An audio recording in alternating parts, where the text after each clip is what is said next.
नमस्ते म भरत आज म तपाईहरुलाई चिसोमा एकदमै बेस्ट रेसिपी के होला एकचोटी सोच्नुस् त के होला खसीको खुट्टाको सुप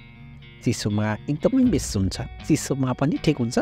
र अन्य समयमा पनि खानलाई एकदमै मजा आउँछ त्यही रेसिपी म तपाईहरुलाई आज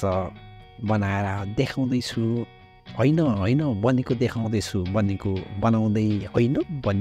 बनिसकेको देखाउँदैछु र कसरी बनाउने म तपाईहरुलाई यो भन्दै नै छु यसलाई मजाले खसीको खुट्टा ल्याइसकेपछि तपाईहरुले सानो सानो पिस गरेर काट्नुस् र प्रेस कुकरमा राख्नु होला प्रेस कुकरमा राखिसकेपछि तपाईहरुले मसलाहरु सबै राख्नु होला मसलाहरु पसिना राख्नु होला जस्तो सुमिनहरु भयो अनि दालचिनीको पत्ताहरु भयो हल्का सुमिन राख्नु होला यताउता खुर्सानी दाइ मसलाहरु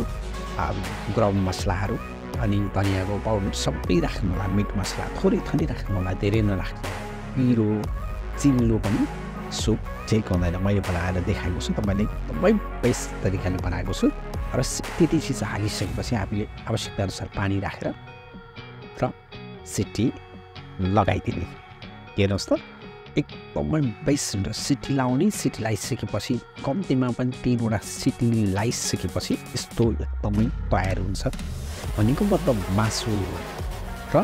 भित्रको भाग जुन हुन्छ नि त्यो हड्डीको भित्रको भाग एकदमै छुटिन्छ क्या यसरी हामीले सिटी लगायौँ भने हामीले खसीको खुट्टाको सुप यसरी बनाउँ र खान पनि सक्छौँ जाडोमा पनि खान सकिन्छ विशेष त यो रेसिपी जाडोको लागि हो र अन्य समयमा पनि हामीले खान सक्छौँ मसला कम राख्दा एकदमै बेटर हुन्छ र पहिलो कुरा हामीले कुनै पनि रेसिपी बनाउँदाखेरि मसला कमै राख्नुपर्छ म प्रायः कसैले भिडियोहरूमा मसला धेरै राख्ने धेरै खुर्सानीहरू राख्नुपर्छ तेलहरू धेरै राख्नुपर्छ चिल्लो पिरो होइन मिठाईहरू बनाउँदाखेरि मिठाई बढी राख्नुपर्छ भन्ने छ त्यो होइन टिक्क राख्ने जसले हाम्रो स्वास्थ्यलाई पनि पाचन होस् र सुपमा मैले एकदमै बेस्ट बनाएको छु मैले तपाईले बनाउँदैको भिडियो